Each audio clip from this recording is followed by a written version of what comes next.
Welcome to the Terrible Podcast with your hosts from SteelersDepot.com, where you can find all your latest and greatest Steelers news. It's Dave Bryan and Alex Kozora, always lit, talking Steelers. And now, here's Dave and Alex.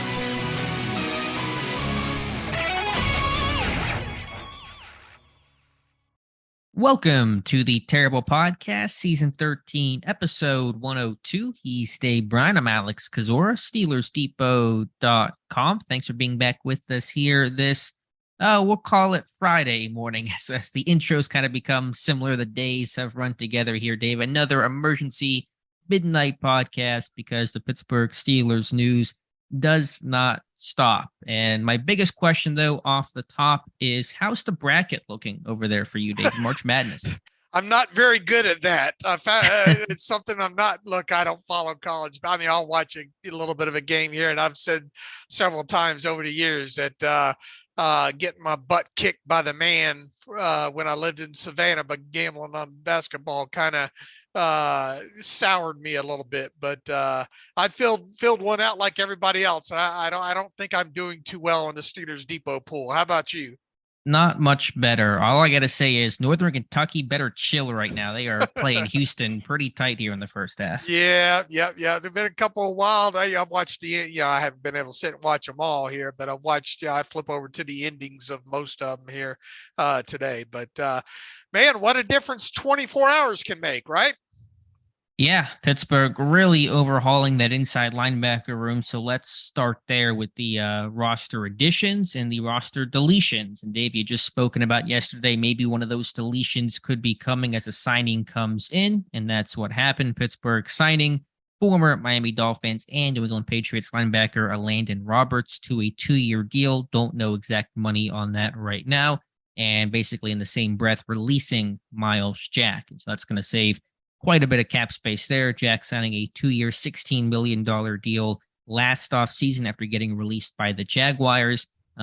Struggled through the back half of 2022, was not healthy, really couldn't run the entire back half of the year with groin and knee type injuries. And so he's out and Roberts is in. Yeah, $8 million in cap savings on Myles Jack prior to roster displacement there. So big cut, big savings there. And yeah, Mark Robinson's going to have some introductions to do, to meet some of these guys because they have really overhauled the second level of that defense now. And you can't look. Kudos to Omar Khan for just not, for moving on from a mess and just not trying to live with it, because the big stat that's obviously been out there since last season ended is no splash plays by any of these inside linebackers, right? No forced fumbles, no interceptions, no fumble recoveries, very low amount of tackles for loss. Got gashed in certain occasions against the run, didn't cover all that great. And now instead of just, trying to squeeze another year out of Myles Jack and maybe get yourself to a future guy that you might draft this year, they went ahead and just revamped that whole room there. So that's what they've done. And Elandon Roberts obviously been around the league for a little bit there. We'll talk about him a little bit here in depth, but yeah, a whole different, it's going to look a lot different there at the second level of the Steelers defense this year. And really, it's no big surprise given the struggles of that group last year and just the fact that I know he was an internal promotion, but still a first-time full off-season GM, and along with Andy Weidel being, new to the organization in this capacity as assistant GM. And so it's their first off-season to start building and shaping this roster in their vision. And with that comes a lot of turnover and a fair amount of change. And you kind of felt that experience. So it kind of feels like a pretty hectic and busy offseason because it is for the Steelers, but I don't think that's unexpected given the newness of some members of that regime in Khan and Weidel. So yeah, it's just it's big turnover for sure. I mean, last year your room was Spillane and Jack and Bush and then Robinson at the end. And this year in 23, it's going to be Holcomb and Roberts and Robinson and probably a rookie thrown into there. So a lot of turnover for sure. What are your thoughts? What do you want to start with, just Jack and just kind of what happened there that caused the release, or do you want to focus on what this team is getting in Elandon Roberts? I mean, we can tackle both. There's not much to the Jack situation, right? I mean, you touched on it. Groin, knee injuries, salary. They made a decision that they had seen enough on him, and you can't rightly blame them. And I think this all goes back to that group as a whole in there as well too. What we just talked about, the lack of splash plays, not very consistent, or not above the line when it comes to the play against the run, and tackles for loss obviously weren't there. I'll tell you what, I think it's obvious by looking at the tape on these new guys that they got tired of their inside linebackers, other than Robert Spillane, coming up and taking on blockers and being physical at the line of scrimmage.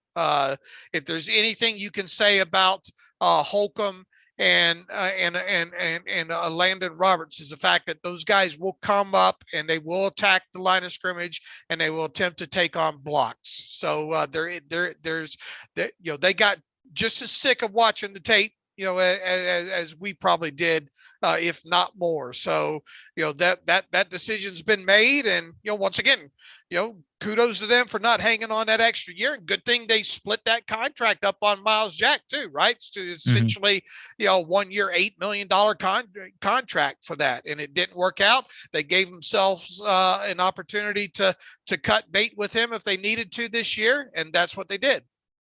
I think it's undeniable right now that inside linebacker room on paper looks better than it did a year ago, or at least based on the results of a year ago. The question is, to me, how much better did it get? Is it kind of around the margins where it's a bit better, but not significantly so? Or will we see real improvement in that room? And that's where my head is at. And unfortunately, and again, past history is not predictive of the future, but this has kind of been the place where these veteran linebackers go to die, whether you're talking Mark Barron and Schobert and probably Myles Jack at this point. Really, there aren't many NFL careers when these guys exit Pittsburgh. So is this room better? Yes, but is this, and this is going to sound a little cynical, I'm not trying to be hypercritical, but just thoughts in my head of, is just kind of rearranging the deck chairs on the Titanic as it's, still sinking. So can you really find that guy or any of these options long-term?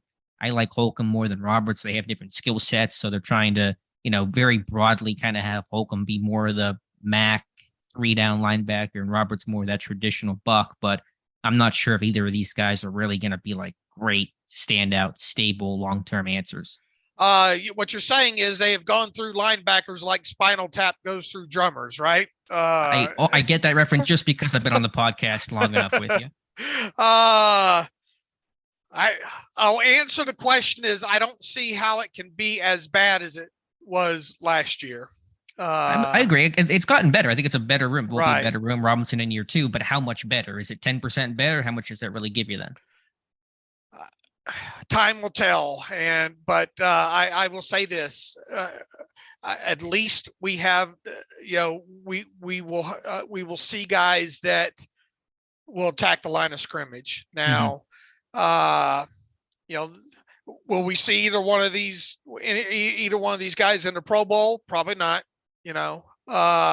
but you don't need your safeties leading the team in tackles or anything like that. Ideally you want your inside linebackers, one of them at least, to be up there in that 120 to 100, I guess nowadays with the 17 game, 130, 140 range like that. You also want to see a decent share of the tackles behind the line of scrimmage. And you also want some splash in there of some sort. Remember a year ago, I thought, Myles Jack was going to probably pick off 3 passes last year. Well, I overshot by 3 in that. And yeah, he couldn't stay healthy. They need consistency more than anything. Consistency with these guys, at least to start this next season, I think will do wonders for them. But in the same breath, you've got new guys coming in. that have to get used to playing with these other guys, right? There's some growing pains early, I think, with this group. Right. So there might be some growing pains. Now, if these guys, are smart and able to pick it up and communicate, and that might have been another instance as well too. How good do those guys communicate in the middle? It's hard to say for sure. I think Spillane did. I'm betting Jack, wasn't the most vocal guy, but a veteran type. I don't know if it was a central issue, but yeah, I think that Roberts and Holcomb will pick things up pretty quickly. Right. So, I don't want to put a percentage on how much better. From what they've done, though, they certainly are expecting it to be better. But then in the same breath, you can go back to, can it be as bad as it was? Right. Every other offseason, we've said that. Well, Myles Jack, it can't be worse than what it was. And, turns out. But it was bad. I mean, it was bad. I mean, just from the show, man, you throw in a couple of splash plays in there and, depending on the game and when it happens, you could probably got out of there with another win in there, Sure. No, I get that. Let's talk about, though, Elandon Roberts specifically. I'm 2 games in. You're 2 games in. I have no idea if we've watched the same games or not, but what are your impressions on Roberts specifically? I watched the Green Bay game from last year, and I watched the Buffalo Bills game, the late one last year, the snowball game. And I wish I wouldn't have watched the Buffalo game because it ended up Buffalo trying to spread them out a lot, and Elandon Roberts didn't play as many snaps as he did in the Green Bay game. The Green Bay game he was graded the best on, and the Bills game was, supposedly his worst game. But going through that game, although it wasn't as attractive as a game for Elandon Roberts against the Bills there, I think his grade probably got dinged pretty good because there was a hit out of bounds kind of later on in that game on Josh Allen that drew a flag, and penalties obviously play into the grade in there. There was a couple of missed tackles, I think, in that game that I noted as well too, that he probably got dinged on overall. Here's my conclusion from those 2 games. They didn't use him as a 3-down player. That's number one. He was mostly a 1st and 2nd down player and off the field in obvious pass situations and 2 minute, hurry up and that kind of stuff. He was off the field. He is an attack down the toward the line of scrimmage type of linebacker. That's where he excels the most. He's got a good C to do, and he's explosive in point A to point B when going downhill. He can go sideline to sideline and cover some ground. He just doesn't cover it like Holcomb does, for sure. I think the beauty of having to watch these guys so close together like that is you've got it fresh on your mind. Holcomb is a lot better sideline to sideline guy. With Roberts, he, once again, like Holcomb, he'll take on those blockers there. Now answer me this: does he? Because I've watched film on him before, because we've talked about him before, and thinking that maybe he'd be a target and all like that. He looks a little heavier, a tad bit heavier. I don't know if you felt that way with him, but he looks a little bulkier there. Even so, he can get swallowed up. Now here's the thing: I think in Miami's defense, they did a little bit better job of keeping him covered up. All right. So yeah, they got big Christian Wilkins in the middle. Right. So there's not so many instances in the 2 games that I saw of him, really having to constantly take on those 2nd level guard or tackles and all. Now, a couple of times he had to face a tight end, on the edge or whatnot. And, the bigger ones and the better blockers handled him pretty good on that. He does a good job of, I think, of angles and just going, finding creases to run through when he does have to run at an angle, and finding and locating the ball carrier that way. He's just got a knack of kind of working through trash that way without hardly even getting touched a lot of times. So I was impressed with that. I think he reads the plays real well. Didn't see a lot of him having to cover like choice routes from backs or anything like that in the 2 games that I saw. And he was asked to play a lot of zone when he was on the field in pass situations. So you don't get a good sense of how he covers outside of following some backs out of the backfield or something like that. But he's a 2-down guy, in my opinion, and probably not a. I mean, we'll see if he's a starter or not. But by the time the smoke clears and all like that, but definitely not going to be a guy that's going to be a 3-down guy for you. I would hope that he's still willing to play some special teams at his age. I would think he probably would be asked to do that, depending on kind of how this shakes out overall. But no doubt about it, Miami definitely used him as a 2-down back. To me, and just a very short summary of my thoughts on Elandon Roberts, and I've watched the Bills wild card game and the Ravens game. I wanted to see again kind of the pass-heavy offenses. Wait, which ones did you watch? Bills wild card game and Okay. Baltimore in week 2 to see run heavy offense versus like spread them out, Josh facing him, Josh Allen type of offense, just to see the difference. But short summary on Elandon Roberts. He's Mark Robinson with a couple of snaps under his belt. Like they're pretty similar dudes overall in skill set. I think Robinson is probably more of a hitter, a bit more junkyard dog, kind of angry to him, but they're basically the same guy. Their sizes are almost identical. Robinson's 5'11 and a half, 230. Roberts is 5'11 and 3/8, 234 coming out. Now he's probably added some weight. That's an unreliable number, but their build and their style is pretty similar. But I'm with you basically with everything you said. He was used in a 2-down capacity, obvious pass, 3rd and 5+, end of half, end of game, taken off the field. He's got a quick trigger. He wants to fill. He wants to attack, wants to be aggressive. He can get washed, though, against Baltimore especially, getting pushed around pretty good by their big people, Ricard, that big offensive line that they have. So that's a concern there. I think that just this was meant to complement Holcomb, supposed to be the more athletic, sideline to sideline, run and chase kind of guy, can cover a bit better, 3-down type.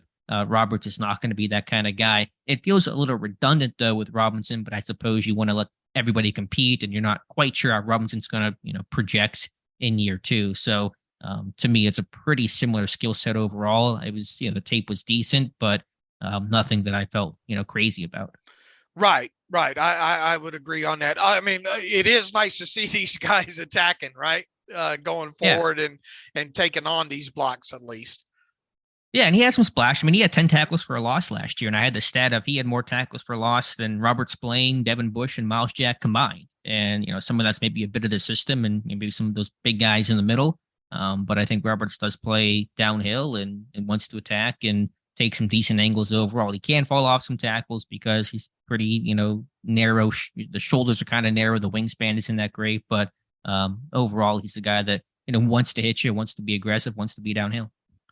For the amount of snaps that he played last year, let's see, 45 in the wild card game. So subtract that from 721. He had a career high in total tackles. So, for the amount of snaps that he played, he was near the ball quite a bit. Yeah. Again, those rundown kind of situations, he made some plays for sure. He had 4.5 sacks, and I think it was kind of more, effort, extend the play. But he shot some A gaps. They were a bit more aggressive in Miami. So, that maybe you'll see a bit more of that. I know Holcomb's got a couple of good pass rushers under his belt. And you had that one clip of him blowing up that linebacker. So maybe kind of have some more of those green dog blitzes in Pittsburgh next year that they've kind of gotten away from in recent seasons. So I think there'll be a bit more splash overall. But Roberts, again, is that, the line is blurred between Buck and Mack. I don't really refer to them too often, but just to kind of give an idea, Roberts is that Buck, run strong side type linebacker. Holcomb is a bit more of that Mack weak side. He's going to play the pass a bit better. Well, this definitely does not prevent this team from addressing the position in the draft, assuming we'll see what else is. I mean, they who knows? They might not be done. But if it stands as is, you could certainly see them drafting an inside linebacker, right? Well, if they sign a third veteran inside linebacker, I'm walking out. We got 2. Let's go draft somebody. You got Robinson as well. Yeah, it doesn't prevent them. I don't know if they will focus kind of more on a cover guy because they kind of have. I mean, Roberts is downhill. Robinson is downhill. Holcomb is a bit more well-rounded, but not an uber great cover guy. And again, it's hard to find those types. But do you try to draft a really kind of high-end coverage guy like a Henley from Washington State? Does it put you there? Or you just kind of looking at the best player available? We'll have to see. But certainly they probably will still give Aaron Curry a rookie to play around with. Now, what does this mean what does it mean? What does this mean in relation to the skill set of the Iowa kid? Of Jack Campbell? I mean, Yeah. I've watched, a fair amount of Campbell. I think he's a really well-rounded guy. I mean, he's not going to, jump off the tape in terms of the athletic tools. He tested really well, but he's a heavier guy, and he might not run like a, Devin White did, or, Trenton Simpson, to talk about the peers in his class. But I think Campbell's a really heady guy that, to me, my thought is, It's a little redundant, though. Redundant to who? Holcomb? I mean, because Campbell's got a little bit, age on him as well, too, right? I mean, he's an older guy. He was like a 5-year guy at Iowa, but, he's younger than Holcomb, and certainly. How do you feel Roberts. about his cover skills? I think they're pretty good. I think they're underrated. I think his ability to read. I was one of the guys I really respect. Cover One, they cover the Bills, and he's got a bunch of clips he was tweeting tonight about him. Campbell's processing. I think we get so caught up, and I think it's proof of Devin Bush and Devin White, the failures of those guys, that just because you run 4.45 or whatever doesn't make you a good cover linebacker. Just means you run 4.45. Like, coverage is so much more nuanced. And it's getting, it's about tendencies and where routes breaks and route combinations and nuance and technique. Like, Devin Bush was technically a bad coverage guy. He would always get bumped off of routes and trying to, invite too much contact. So to me, just because you run fast, you're a good athlete, does not mean you're a coverage guy. They're really different things. So I think his coverage is good because he can read, diagnose, and he's a really smart player. And he's not a bad athlete. I think he's pretty fluid in the testing he had. The combine shows that. Right. And, but, once again, we, from where they sit right now, assuming they don't add to that room, it still doesn't prevent them from drafting one here. No, but if you do draft a Jack Campbell, then, what does that week one look like? I know that's a big picture question, but Holcomb's going to start. He's going to be a 3-down guy. He's going to wear the green dot. So check that box off. You got Roberts, who, probably is going to be getting playing time early, and Robinson's going to be fighting for a role. So not quite sure how that room's going to, shake out overall. And plus, Holcomb's definitely going to be a starter now that we know his deal, right? Right. At least we know the total value, average yearly value. 3 years, $18 million. Woo! It's that was a little more than what I had his value at. Yeah, we'll have to see the structure of the deal. Like you mentioned, we don't know all the particulars, but I thought it might be a bit lower than that, just given some of the, fairly friendly deals some of these off-ball guys were signing. TJ Edwards in Chicago, David Long in Miami. But, he's going to be an every down guy. That's the vision. So that's probably the price tag of a guy that you want to play like that. I think Edwards came in at 6.5. TJ Edwards, $6.5 million. Let's see. Pratt re-signed, I think it's $6.75 million. Who else just recently? What did David Long get? I think 5.5, 2 years, 11. I want to say Miami. I don't know if they have that one in here yet. They don't have that one in here. You got Van Der Esch, Kaiser White. I'm not sure. Van Der Esch is $4 million. What did White get in Arizona? I don't think they've got that entered in yet. No, $5 million for Kaiser White. Yeah, Holcomb being above those or around those is not what I would have guessed overall. But again, we'll have to see the structure of that. How easily can you get out of that deal after year one, after year two? What's the structure of it? What's the guarantee? That's what really matters. I would think that, and that's probably dangerous when missing on the value there, that at least there wouldn't be anything obviously probably guaranteed outside of year one for Holcomb. I wouldn't think. Sure. No, so I don't know, 7 million max in for 2023 when you look at his signing bonus plus his base salary. Okay. Yeah, I mean, we'll have hopefully to it's see. Hopefully it's 6, but it might be about 7 probably. Yeah, again, overall, I mean, I think the room got better. We'll see how it looks in totality. I'm just kind of, and my terrible take for Friday is I am whelmed. It's just, it's a bit better overall. There's going to be some newness to it that may create some growing pains. I think, and again, I don't want to be too quick to to critique here, and because you have to see how the whole roster gets put together as you enter training camp. But what about defensive line? What about your nose tackle? Build this thing inside out. You got a good defensive line. Like if I was building a roster, I would just put together the best defensive line possible, get a bunch of, cover guys as my linebackers, because they're going to play the run well if the defensive line's freeing those guys up. So who's your nose tackle? Where's your D-line depth? If you do those things, that's going to really going to be intertwined with how well Holcomb, Roberts, and that whole unit looks. Right. And, all they've really done so far in that is just re-sign Ogunjobi to this point. Yeah, and they're going to do more. So I'm not, trying to call it here and say this is going to be the group. It certainly will not. But, I would have loved an Andrew Billings for 1 year, $3.5 million, went to Chicago. Get that big guy in the middle that'll help free those guys up. You're going to make your backers look a whole lot better. Right. So we'll have to see how the rest of this. They're still likely to draw, to draft a defensive lineman sooner rather than later in this draft too. No matter what they do, and I would assume that their plan is to bring Wormley back later on, but he might not. He might even have to start the season on PUP even. So it's a big if come there. And nose tackle, is it going to be Montravius Adams, or I'd hope to find someone else? I would think that that would be something they wouldn't be opposed to upgrading even at this point. But who's left at this point? You still got some guys. I mean, Elandon Roberts is still out there. I mean, Ioannidis is not really a nose tackle. Or the draft, Keanu Benton, I think would be a great guy to get. So we'll have to see. But just things I'm thinking about, trying to build this roster. You've been focusing so much on inside linebacker. You've been focusing less on the D line, and you just wonder how that's going to play out. If I would have told you 2 weeks ago this team was signing 2 inside linebackers and getting rid of Myles Jack within the first 48 hours of the new league year, well, what would you have told me? I mean, I didn't expect necessarily 2. 1, I was pretty believable. I'm just kind of going back to here we go again. We'll try this set of inside linebackers off the street and see if they work better than the last 5 years and hope for the best.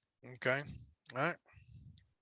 All right. What else do we have here? We got a restructure too. So we got a deletion and a restructure with Minkah Fitzpatrick. A restructure there, as you said, it was going to happen. It was a question of when, not a question of if. And now we know the when, and it was today. Yeah, free up a little hair over $10 million with that restructure, and at some point they're going to do TJ Watt. It's just a matter of when it comes to that. The fact that both those didn't get put in at the same time would lead you to believe that the Watt one will come later in the offseason.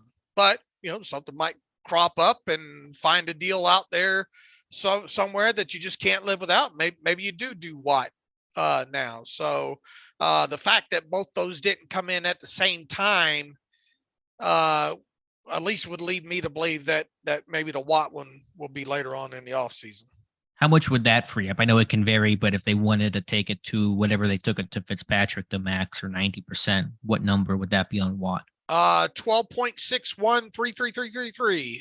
Okay, gotcha. So, all right, yeah, that's gonna happen. And everybody wants to know what's the cap situation right now. I'd love to be able to tell everybody exactly right now, and I can't, because there's still deals out there that we don't know the exact numbers on. I've got some roundabout stuff on a few of them, but there has been absolutely nothing on the KZ deal to even kind of work with there, and just pretty much guessing on the Holcomb deal, and know absolutely nothing about the Roberts deal other than it's 2 years, right? Right. And Ogunjobi, we don't know the details on that, correct? Right. Besides overall number. Yeah, but we've got enough where I can probably get a little close on that. Like I told everybody last night, it's probably around a $4.5 million cap number, somewhere there about. That one's bound to look very similar to that Chikwama Okorafor contract, but there's still so many variables missing right now on these other deals that we just don't know. And the only details that we do have are the Patrick Peterson numbers and the Nate Herbig numbers right now. Those are the only two that we know the for sure numbers on right now. And obviously we know what the Minkah Fitzpatrick restructure was. And we know that Peterson and Herbig are a delight to listen to. I thought both guys were a lot of fun in their press conferences today, being introduced as Steelers. Peterson is that, veteran guy that's super intelligent, just super wise. And Herbig is just a funny dude that I'm going to enjoy listening to at every point this year. Absolutely. And we'll take the latter one there with him first, with Nate, and he was entertaining and probably not going to have the microphone stuck in his face too terribly much his first season in Pittsburgh, but it should be fun whenever that does happen. Here's my takeaway. He loves football. How many times did he say, "I love football" during his press conference? And additionally, loves the old school smash mouth and all that stuff. And he says, "As you can see, I'm built for it. Happy to be here." Sound very, very excited to be reunited with Andy Weidel, who he called the GOAT, and just praised Mike Tomlin. Just really was very pleased that even Kenny Pickett reached out and already texted him or talked to him and all like that. He kept his answers real short. There's where he stands. And the more he talked, the more I came away with feeling like, man, this guy doesn't need to be wound up at all. You just put him on the field and point him in the right direction and let him do his thing. And pads, no pads, whatever, he'll do it. He had the interesting, he was asked, "Are you, left or right guard or whatever?" And he said, "I'll punt if if that's what they need me to do." And that's exactly the kind of answer that you want, out of a guy like that. So he seems excited. I don't think we learned too. Oh, he wants his brother Nick Herbig drafted. We learned that. That's not too surprising either there. And what else did we learn about him? I went to the same high school as Tyson Alualu, right? Yeah, Hawaii kid. I didn't know that. He's got that laid back kind of Hawaiian attitude. It's funny to hear him talk and kind of be just happy go lucky and be a Hawaii native. And then you watch the tape and he's one of those light switch guys. Get on the field and think that demeanor, that personality totally changes. But yeah, he puts the big in Herbig. I mean, he is an absolute unit. And it was just funny. Somebody asked him the question, what do you like better, run blocking or pass blocking? Without missing a beat, he said run blocking keeps your quarterback clean. He doesn't get hit. And so, yeah, he's going to fit the style and identity, what they're trying to build offensively in Pittsburgh. He's got it. I mean, for the time he's spent in the league already, he's got a nice innocence to him, Yeah, until the ball snapped, and then he's going to go right. kick the button and push you in the ground. Right. He just wants to strap it up and go. Yeah. That's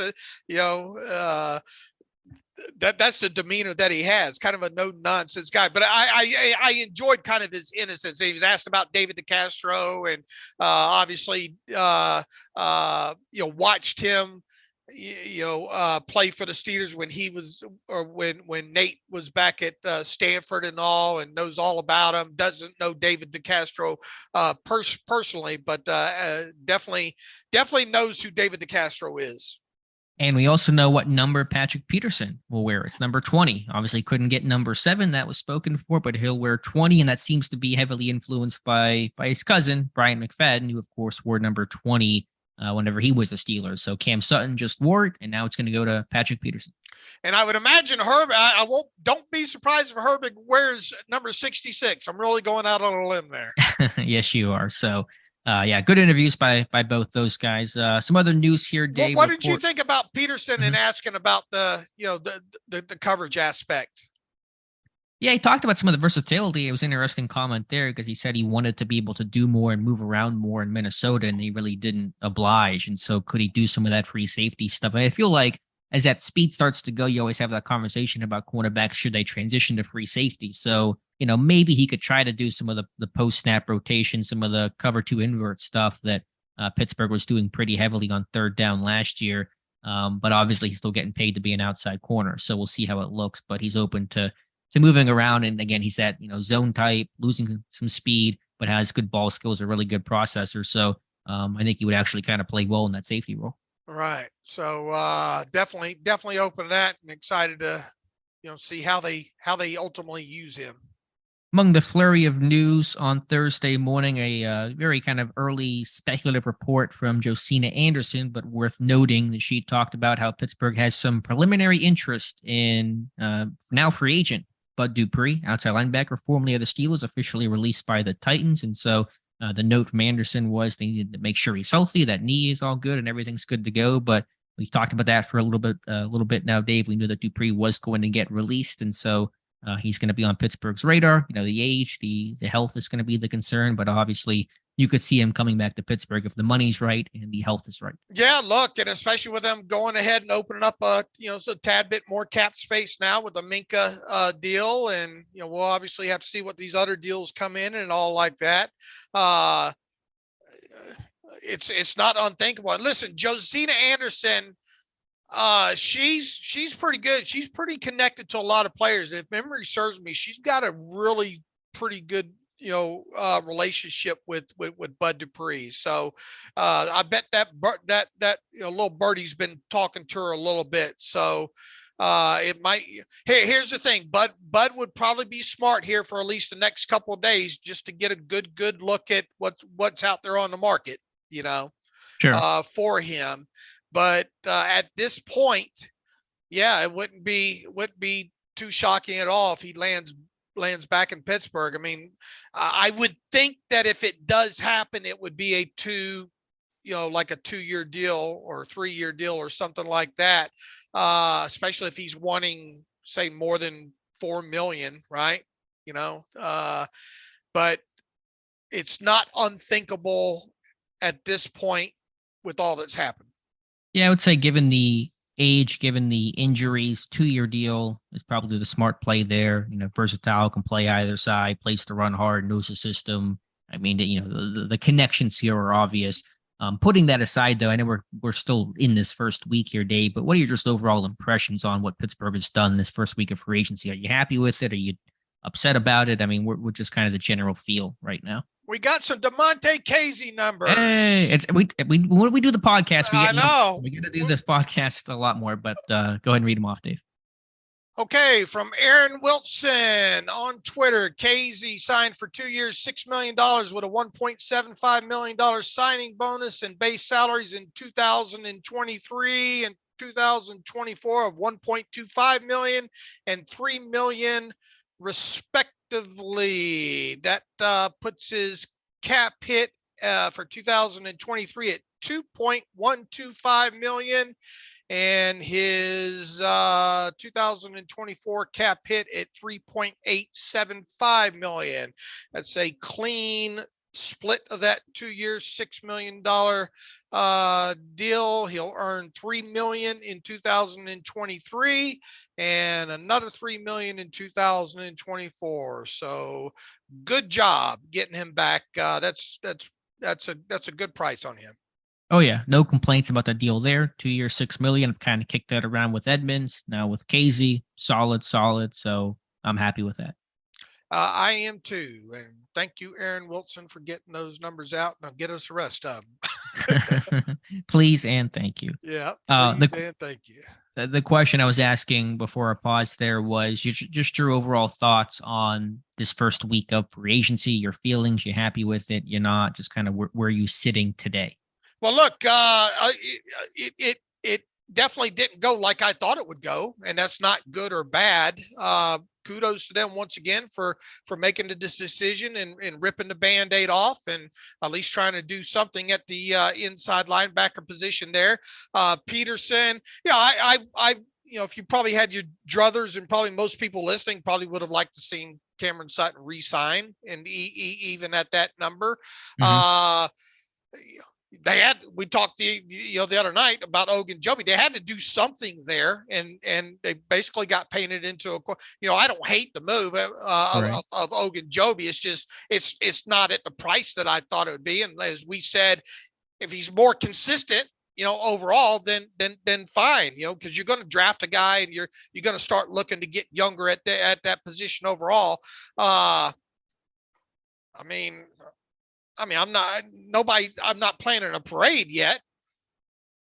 Yeah, I think, overall, I'm a little, it's not bad. I'm just kind of, it's been okay. I think Ogunjobi, I'm fine with. I know again the money's a little bit high. There's some risk there, but I'm not gonna complain too much. I get why they did it. Draft some guys, get some youth. Then I'm good overall. Herbig, I like. I think Herbig's a good signing. I think it gels with the identity they're trying to build offensively. So I'm really happy with that overall. The money's really good. Getting Casey back is important when you lose Sutton. I would have definitely given Sutton the money instead of giving Peterson $7 million. I think you're seeing a downgrade there, losing speed in that secondary. I think you got some concerns there right now. Inside linebacker, like I said, I think got better, but how much better, appreciably better? I don't really think so. So again, long-term view, got to see how this whole roster comes together. Rest of free agency, the draft, obviously, anything else that may come about. They got a bunch of draft picks to work with, but I'm just kind of going, I guess it's okay, but nothing I'm getting too excited about. And look, they got Casey back and at a good price, and they needed to, if possible, get him back at a good price. So there's that.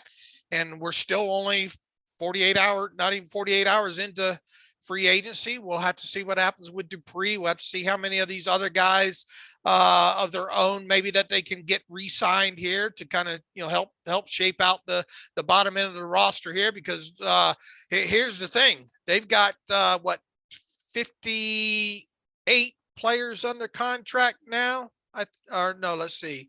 I don't have those new guys in there. So they're just a hair over 60 players under contract right now.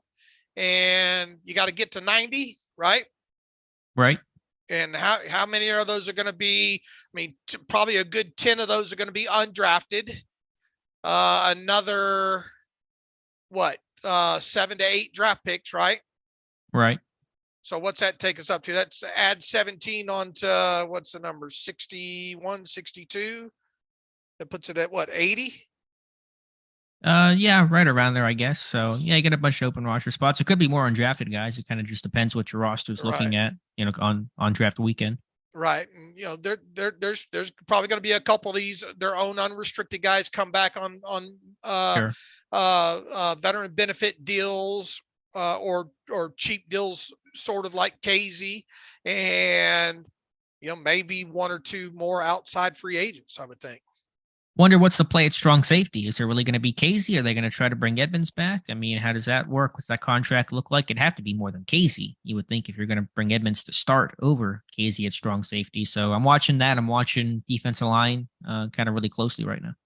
I wonder if at safety they try to offer the same deal to Edmonds. Yeah, but you're going to say, Edmonds, you're our starter. You're going to play 1,000 snaps. Casey, you're a sub-package guy, the same amount of money. I don't know if that's going to go over too well for the Edmonds camp. What's the market out there for him? Yeah, I get that. I mean, it's still early, though. But sure, he may be sitting there. Could have, they gave him an offer early last year. He kind of sat and waited his options out. So, we'll just have to wait and see. All right. I would like to think, a lot, probably a good 2 more names than I thought they would have on board at this point, Right. Yeah. Obviously, when you lose Sutton, which was unexpected, you lose Spillane, which you kind of thought he was going to come back. So that kind of where you get the extra name. So you just don't want to get too old defensively. I know you got some draft picks. You're going to bring in some youth, but you're getting a little bit older defensively. You want to have some speed, some athleticism, some fresher legs. So just kind of, you're trending a little bit towards the older direction of things. All right. What else? Got some pro day updates for us, Eagle Eye? We do. We got a pretty notable one. What's that? You are funny to watch on that thing, man. And I give it my all, and I enjoy the Easter egg hunt very, very much. But I do not enjoy it as much as you do. I get mad sometimes. It's not even about I just want to find the guy just to play Where's Waldo, so I could just stop looking. Otherwise I'm still mad about South Carolina, Illinois. I'm still going back. Is there something new out there that I missed? But anyway, big news of the day from the pro day. No Tomlin. They might go to Michigan tomorrow. We'll keep our eye on Michigan with Tomlin and Kahn. But today it's Aaron Curry, positional coach, making a stop at Tulane University to put eyes on Dorian Williams, who had a nice Senior Bowl week, had a really good combine workout overall. And so that's going to be one of those names to think about, because we know there's a pretty good correlation between positional coach pro days and the second round picks and on when it comes to who the Steelers select. That is a very, very important find today, in my opinion. I have kind of, I learned my lesson last year. And look, we've always known to pay attention to that stuff, but sometimes you just choose to ignore the facts, right? Right. You choose to look at it, know you should look at it, and you're still going up the other way on it. And not only that, Curry put him through the workout too. So that's extra value there. And that's a guy that you need to pay close attention to. And I think who did the profile on him? Jonathan did. So that's up on the site there. So I have not gone deep into his tape yet, other than looking over what Jonathan did on it. I will be that will be on my to-do list as soon as we start slowing down here from free agency. Yeah, he's got some size, a little bit lighter at about 228. He ran really well. I think he ran a 4.49 at the combine. He had a good Senior Bowl week the first 2 days, looked good and backs on backers, good athlete. I think a pretty physical dude overall. And so kind of viewed as a day 3 guy. I'm probably thinking maybe 4th round. That combine workout should help him a bit when it comes to some of the analytics, some of the metrics on his overall testing. Another guy too, What was his RAS? Do you have it offhand? I can check. It was probably pretty high when you're running the 4.4s for a linebacker. You're probably rating out pretty well. The size isn't ideal. Maybe got dinged there a bit, but he's not tiny. Just maybe a little bit on the lighter side, which is the way this thing always kind of goes in the NFL today, the college system. Let me check the RAS score. Right. 8.75. Okay, not bad. Pretty good there. So yeah, definitely a name to watch. Also, apparently another linebacker. Kind of an unknown type of guy. Nick Anderson, I think, had a really good workout, ran 4.5, timed well, jumped well. So maybe an undrafted type there, but watch out for Nick Anderson. All right. And then the other scouts, nothing else incredibly notable. Some area scouts out west. Calvin Fisher was at Arizona's pro day today. Oh, I'm trying to think about what else I saw. Mike Butler was at Army for the big edge there, Andre Carter, and Tosin Kazim was at Buffalo. They really don't have a lot of prospects. There's a CFL quarterback that was throwing, so want to make a note of that. But Kazim's from the Buffalo area, I think, and so it just kind of made sense for him to go. All right. Have we tackled everything? Yeah, I think so. We'll see what moves come. What might come next. It's kind of now we're kind of in the we don't really know what could happen time of the year. Yeah, it bears watching, obviously, on the Bud Dupree thing at this point. Some re-signings, a Gentry, something like that, maybe. Yeah, maybe a couple of their own at lower level type stuff. What are they going to do at backup tackle right now, Alex? Yeah, they got to do something. I think you don't want to go into the draft with or even literally a starting nothing. Tackle, you know. Yeah, I don't know if there's a starting tackle left at that level. I don't know the names out there, but I think most of those guys, those offensive linemen, tend to go pretty quick. So, Cam Irving, Chris Hubbard, some type like that with some versatility, some experience would make sense. But now we're just kind of in wait and see mode. And what are they going to do at backup center at this point? Yeah, the tenders. Any of those guys come back. Pierre, Sims, Hassenauer. The O-line depth is still, they got some depth there at guard now that Herbig's in, and you got him or Kevin Dotson, but there's still some depth questions overall. All right. So I think at least for the most part, the meat of it's over with here. And once again, with the restructured, like I said last night, we could wake up in the morning and a restructure be done. But I kind of would have thought they would have done both those at the same time, but there's no law against it. We do have coming up on Friday, I think it's Friday and Sunday, isn't it? The 3 and 5 day roster bonuses that are due for a handful of these guys that I wrote about. Okay, yeah, that's what a core for. Who else is due? Let me pull them up here real quick. Yeah, I know that he's the big one. I mean, I imagine they're not going to cut anybody else. I imagine that Witherspoon, I guess, is ultimately going to be safe for now. Obviously, when you get to training camp, cut downs, different story. But I imagine that Jack and William Jackson are the 2 cap casualties. All right, tomorrow, Deontay Johnson and Chris Boswell have roster bonuses due, and then on Sunday would be Chikwama Okorafor and Mason Cole. They're both going to get those. Okay, so I would be surprised if any of those 4 are deleted. Yep, me as well. So we'll come back, I guess, on Monday and talk about whatever else has happened, or if something, big happens in the meantime, then we'll do another midnight podcast. All right, that sounds like a plan. I enjoy it. I have enjoyed these, and is this the first time that we've done these many in a row? These emergency ones during the first part of free agency. I can't remember back last year. I think we were pretty busy with everything that came in that first week. I can't remember exactly what we did, but Daniels, Cole, Trubisky that first week, so that was pretty eventful.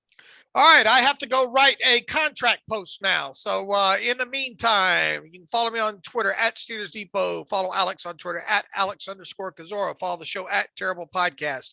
Email the show, theterriblepodcast@gmail.com. If you like what we do and want to donate to the cause, go to SteelersDepot.com. Hit the donate button up right navigational bar.